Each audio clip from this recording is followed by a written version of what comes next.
Hi, it's Rick Giggy. I'm really enjoying right now. This is where I am.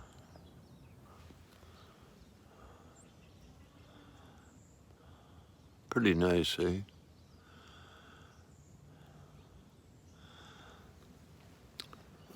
I was thinking about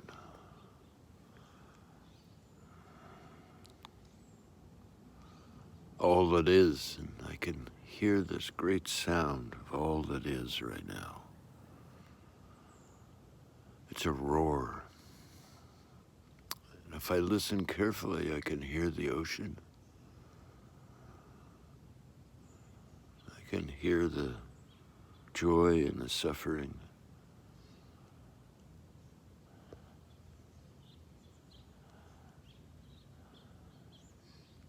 I hear the birds. I don't know if this camera is picking them up. Been awake for a few hours. I was thinking about President Trump and how he, like me,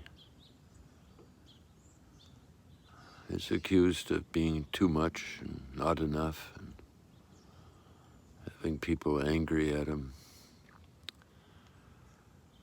I was thinking about 30 generations of my ancestors, thousands of them, going all the way back to the Isle of Skye. And my father telling me that he had been told that the Geigie family were alchemists. And they were kicked off the Isle of Skye by the MacGregors. They were part of the MacGregors at one point. The MacGregors got kicked off by the British. And my ancestors wandered the highlands of Scotland, pretending that everything was okay and just struggling to stay alive. Just like President Trump's ancestors. I was thinking how I saw a documentary about President Trump's grandfather, I guess, who'd come from some city in Germany, opened a restaurant and a brothel in the Yukon and the gold rush there. And I was thinking about how my ancestors have done things that, not very good, but it was their best shot. And how that's influenced me. Now, President Trump and I are both survivors. We pretend that everything's okay and we scramble like crazy. Tell ourselves stories that we start to believe and start obscurating, manipulating, and how that creates such chaos when we're not honest about what hurts. And, I think about all the stories that are being told about President Trump and women, and I'm thinking about, did he lose his virginity in a brothel?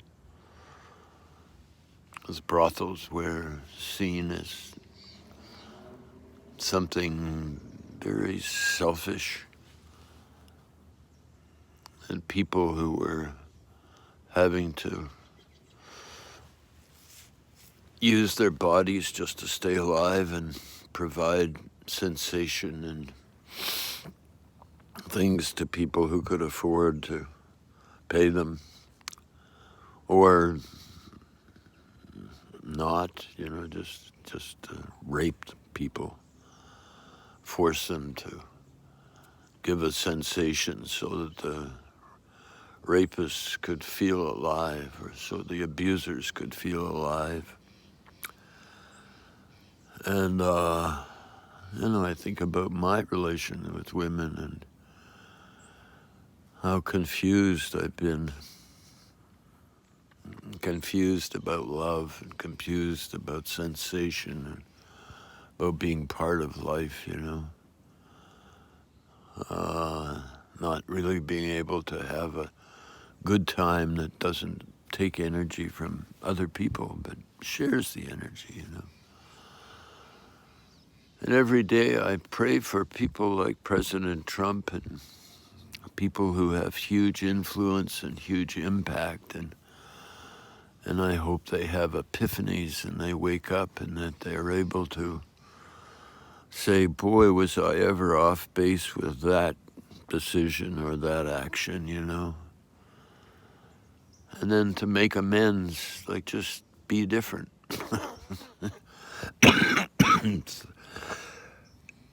The very best amend is just be different. Help other people be free. Help life by saying we can all work together and cooperate. Sometimes we'll hurt one another and sometimes we'll help one another. Sometimes I get so sad that there is such insensitivity to the suffering that I cause, that they cause. It really gets me down. And I really have to stay calm, because if I don't, I get grumpy with June and get judgmental. And my friends Kelly and Alad yesterday told me about a process that they had discovered to help them switch gears from the momentum of being frightened and angry and, trying to control each other. June and I do that too. And I'm hoping that Kelly and Alad and I can make a video about what they've discovered. And I'm really grateful that I'm here. I mean, it changes all the time. Check this out. It's pretty amazing. The colors. And that's San Francisco way over there. There's a tower, a big tower. You can see it from here. I don't know what it is.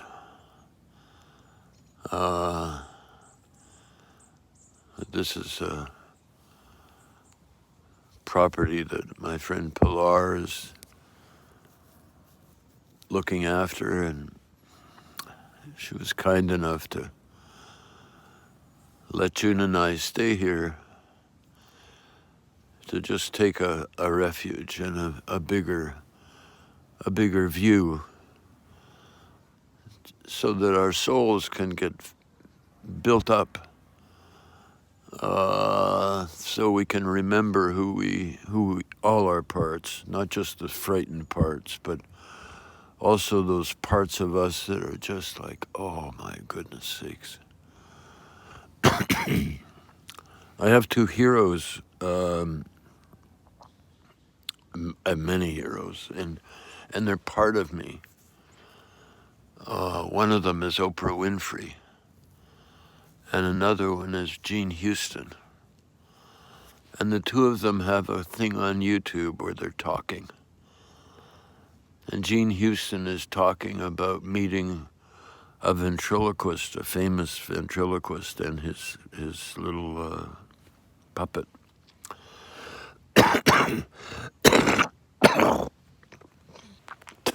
And this story touched me so deeply. And Jean Houston was talking about she and her father walking in on this ventriloquist, and he was talking to his puppet. And for the life of me, I can't remember their names right now. And the ventriloquist was asking the puppet, what's the meaning of life? And what am I supposed to do today? And the puppet was answering really wise questions, and I realized listening to this that I have those wise parts of me. Jesus is inside me, and Buddha, and they talk to me now. And the COVID seclusion for the last 6 or 7 months has allowed me to really listen to these really wise, kind parts of myself. And I hope you're able to listen to those voices in you that are just so spiritually, emotionally, intellectually evolved that we can start tapping into the fact that we have everything inside us. And when we can listen to ourselves and trust these voices and just go slow enough, then it helps us not be afraid. And when we can remember the suffering that all our ancestors got through, it'll help us remember that we come from a long line of survivors. They survived long enough for us to be born and to give us skills, and that my ancestors gave me the skills of survival, the skills of pretending that everything is okay. And sometimes that's all we can do is pretend we're okay, because there's other parts of us think we're really crazy. We're so crazy we're embarrassed about it, you know. And I've rambled on long enough, but I hope you found this to be useful. And I'm making this video for myself because I know that I'm forgetting stuff now that I'm getting really old. And also I want to give it as a gift to my wife, June, and my son, Chris, and granddaughters and daughter-in-law and friends. And I hope that you make some kind of something that you can pass on who you are and what your ancestors have taught you. And we really need each other now. You can't get through this crazy time. It's not a crazy time. It just is what it is. If we can go slow enough and stay with, it hurts, stay with our suffering, then we'll get more relaxed about it, and we won't hit the panic button and the stupid button and I don't care who I push under as long as I can get ahead. And I look at all these people fighting all around the world, and they're so scared and doing cruel things to themselves and each other, and I'm glad that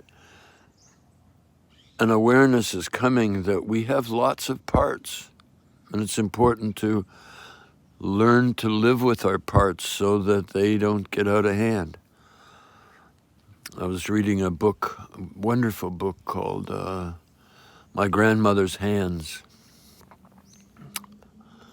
The man's grandmother was a slave, affected, and her hands were so affected by having to pick cotton.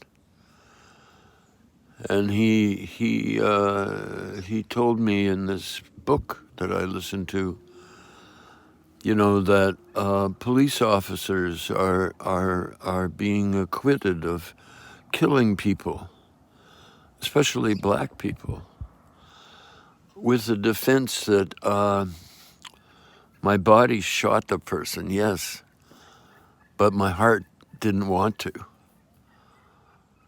But my heart and my body were separated. It's like it's an insanity, defense in a way, but that it's being recognized a little bit that we're all doing our best, and sometimes it's not good, and sometimes people die and get hurt, and I've done things that people have died, and it's a very heavy thing to carry. And I've realized my ancestors have killed people just so they would stay alive. And their heart of hearts, their highest spiritual parts, didn't want to do that. But their bodies were so frightened. It was kill or be killed. And I think that consciousness is arising. We're waking up. And I look forward to living long enough where I see more and more evidence of people really looking after themselves and taking responsibility for themselves, but helping other people and saying, oh, I'm free to do whatever I want as long as it doesn't affect somebody else's. And my friend Joshua yesterday reminded me that there's a lot more to this whole idea of, I'm free to do whatever I want to do, but I have a responsibility that part of that, my doing something, doesn't involve suffering for somebody else and stopping somebody else from living.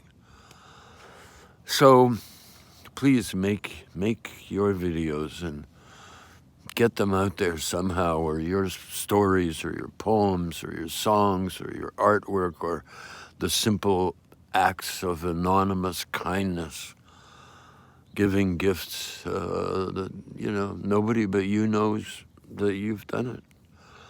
So I hope this thing gets sent. It's a big file. So thank you very much for watching. And if you want to support the Easier Fund that many of my parts have started, go to this Patreon site and look up Grandpa Ricky's Video Closet, and that can help you get money to me, and then I give it to people who I want to support, like buying equipment for somebody who's sifting through their burned out house,